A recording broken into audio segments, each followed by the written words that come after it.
স্থলবন্দরে নির্মিত cargo vehicle terminal চালু হওয়ায় গতি ফিরবে বাণিজ্যে। বেনাপোলের কার্গো ভেহিকেল টার্মিনাল থেকে বিষয় জানিয়েছেন রিপন হোসেন। দেশের সবচেয়ে বড় স্থলবন্দর বেনাপোল স্থলবন্দর, এই বন্দরে যে টার্মিনালটি নির্মাণ করা হয়েছে সেটি 41 একর জমির উপর এবং এটি নির্মাণ ব্যয় হয়েছে 329 কোটি টাকা। আমরা দেখেছি যে সকালে এই বন্দরটির যে টার্মিনাল রয়েছে টার্মিনালের উদ্বোধন করেছেন নৌ ও পরিবহন মন্ত্রণালয়ের উপদেষ্টা ডক্টর এম সাখাওয়াত হোসেন।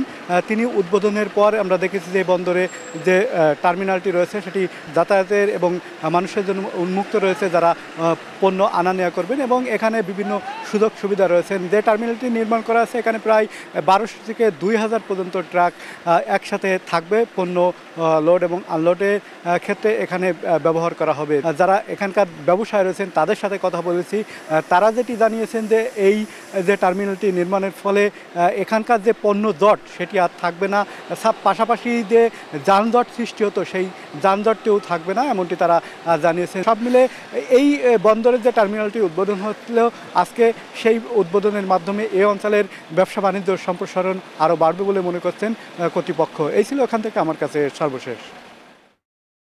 এই ছিল